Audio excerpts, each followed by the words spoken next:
Welcome to Spam Filter for Your Brain, bite-sized ponderings on how our thoughts influence our behaviour in our lives, and because we're all connected, how our thoughts impact the world. I'm here to help people reconnect with their bodies and declutter their brains. And I don't believe that we should just magically know how our emotions and our thoughts impact our lives if no one ever teaches us. So let's learn this stuff together. It's easy to dismiss the idea of positive thinking as veering into the territory of toxic positivity, which I think a lot of social media ideas of what thinking positive or trying to ignore your own feelings and tell yourself that you feel something different version of positivity often can be. It can be something that is diminishing and demeaning to the emotions that you're actually going through. But I don't think necessarily that we need to throw the baby out with the bathwater.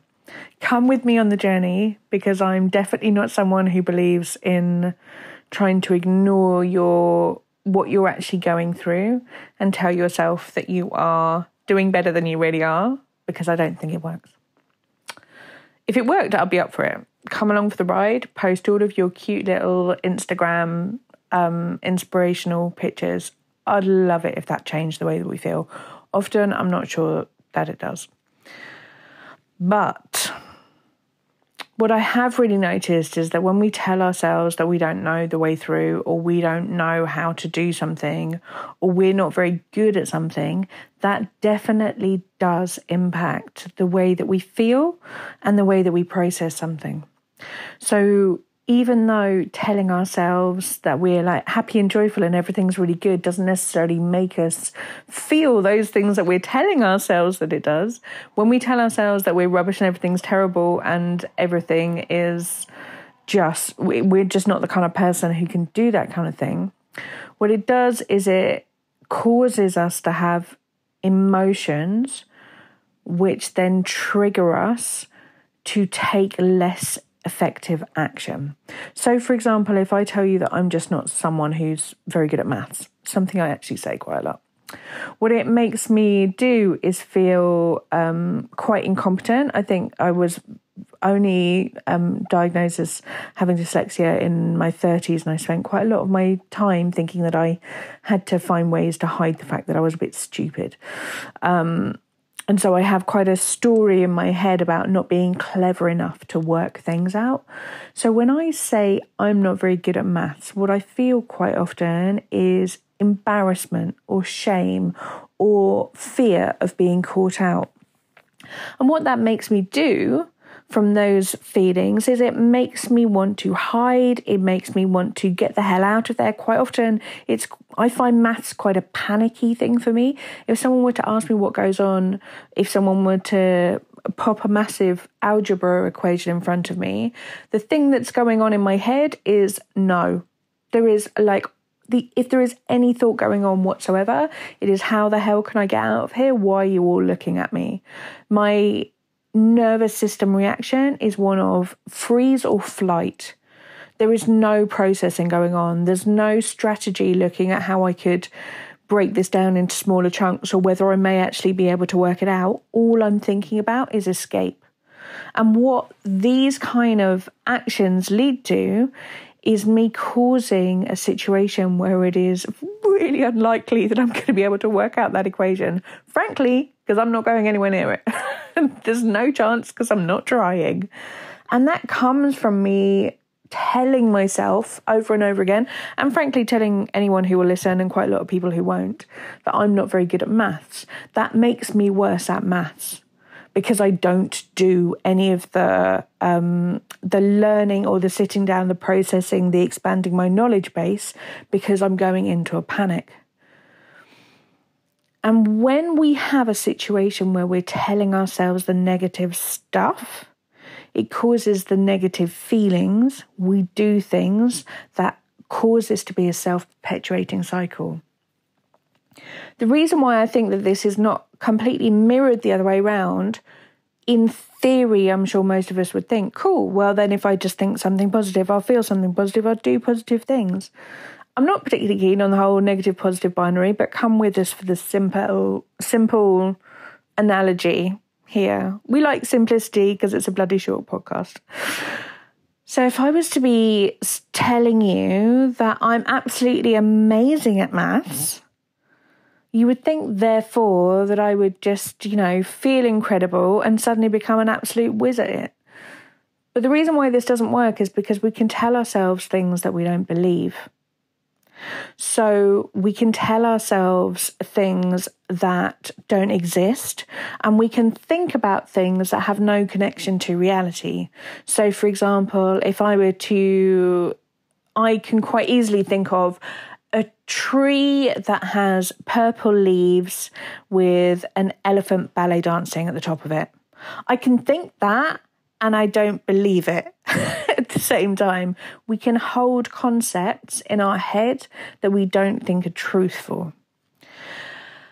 And when we acknowledge that this is some of the stuff that's going on behind the scenes in our brain, we can begin to understand why sometimes just telling ourselves things that we don't believe doesn't always feel like it can change the emotions that we're having or what's going on in our lives. But what we can do with this knowledge is just try and pick apart between these two things. I'm absolutely incredible at maths. Oh my God, aren't I a genius? And I'm terrible at maths, which is something that rolls off my tongue so easily. It's like a groove in a record. Is there a thought that I can find that would make that 2% more neutral? Is there a thought that could just take my self-criticism out of it and just turn it into a factual thing, so I won't use it to weaponize it as much, quite frankly? So a thought that I could move to that is slightly more neutral than I'm terrible at maths could be maths exist. Or these are numbers on a page. Or I have completed equations before, or I can probably work out a formula in Excel occasionally. These kind of thoughts are more likely to lead me to a thought where I think there could be some possibility that I could choose different things, that I could learn more things, that I could actually work out the problem in front of me. And from there, it's a lot less likely that I'm going to go into a completely panic state and need to escape from there. So this is why I think that the possibility of telling yourself that sometimes things might work out for you, that sometimes there could be a way through, is a useful strategy for you to align yourself in the direction of the goals that you seek in your life, of the values that you hold in your life, and just how you want your days to unfold. This is, I don't know, what's the sort of opposite of toxic positivity?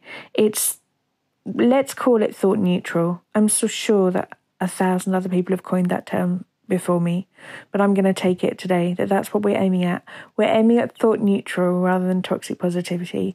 And just notice that telling yourself that you're rubbish at things is way more likely to make that thought come true. It's occurred to me how amusing this must be for people in the States listening to me talk about maths, because we put an S on the end of it. And that's just the way we roll around here. I hope this has been a useful episode today, and here's to good luck finding thoughts that are a little tiny, incrementally bit more neutral. In fact, in self-care school, I have just created a little robot to be able to help people move to more neutral thoughts from where they are at the moment. So if you want to come and have a dabble in all of that and see how other people are processing moving from old stories they've been telling themselves for a long time into ways that they can treat themselves with more kindness, I'd love to see you on one of the courses. I hope this has been a useful episode, and I look forward to seeing you next week. If you're enjoying what you're hearing on the podcast here, I would love to invite you to Self-Care School.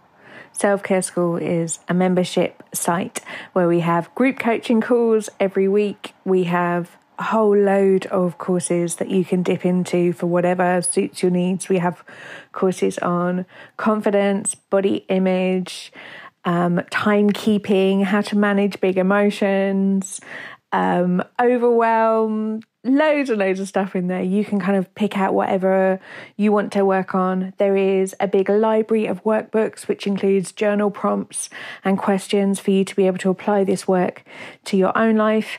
And we have the most amazing community where people support each other. We learn from each other, and you get to work alongside people with quite often very different life situations to your own, and we learn so much together in community.